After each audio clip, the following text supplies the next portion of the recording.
Hillary Clinton soaring to a double-digit lead over Donald Trump in the race for the presidency. According to the latest poll, the Democratic nominee leads Trump by 15 points. That's 48% to 33%. Note that the July version of the same poll had Clinton leading by just 3 points. Let's bring in pollster and former senior advisor to Scott Walker and Mitt Romney presidential campaigns, Ed Goeas. Ed, good to see you. Thanks so much for joining us. Thank you, Maria. Good to see you. What do you think's going on here these last couple of days? And can Trump come back from where he is right now? Well, there's certainly nothing in the data that says he can't win this election. Certainly there's, if you look at what has happened in the numbers, they're both hovering within a certain margin. The reality of the situation is that both these candidates, from a polling standpoint, are flawed candidates. They started off this campaign with a 55% unfavorable rating. If you look at the average of all the polls right now through yesterday, through last night, Hillary Clinton's at a 52% unfavorable. Trump has grown to about a 59% unfavorable, but they're a year later, they are still hovering in that category that a majority of Americans do not like either of these two candidates. Yeah, we've got the Fox News unfavorable as well. More American voters are viewing Clinton unfavorably than favorably, giving her a negative rating of 11, but that's still better than her opponent. He's got only 36% of voters with a positive opinion of him, giving him the net score of 27 points. Yeah, and Trump does have one additional problem, where Hillary Clinton with Democratic voters, only has 10% of those Democratic voters are unfavorable towards her. Trump hovers between 25 and 30% of Republicans that are unfavorable towards him. So what we saw at the end of the Republican convention is he popped those Republicans up to where they were supporting him at the same level Democrats were supporting Hillary Clinton.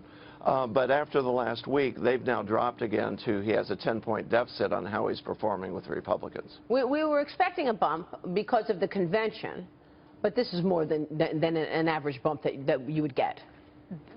Well, I really think the bump that what you're seeing in the numbers now, just like what we saw with the Republican convention, was a combination of the statements from the FBI director and the Republican convention. What we're seeing now is the Democratic convention, and basically what was the worst week of any presidential campaign that I've seen in modern history for Donald Trump. Why? Why was it so bad? Tell us.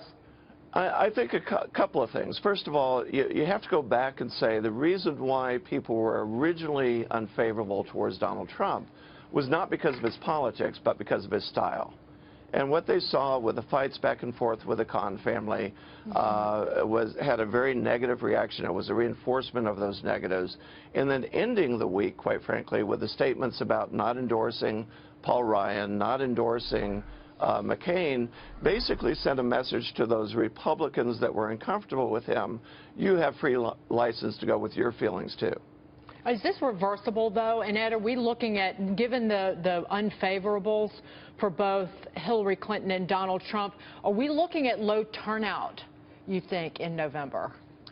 You could be. I think you're going to see high turnout of the partisans because the Democrats don't like Trump and the Republicans don't like Hillary Clinton.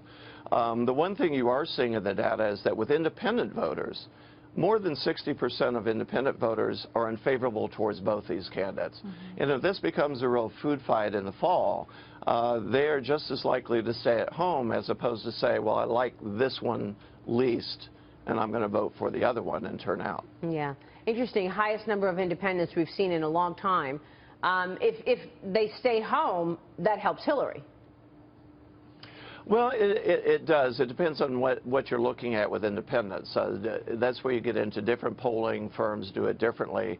I'm a big advocate of taking those independents and pushing them on which party they lean towards first, and looking at the true independents that don't have any political leanings.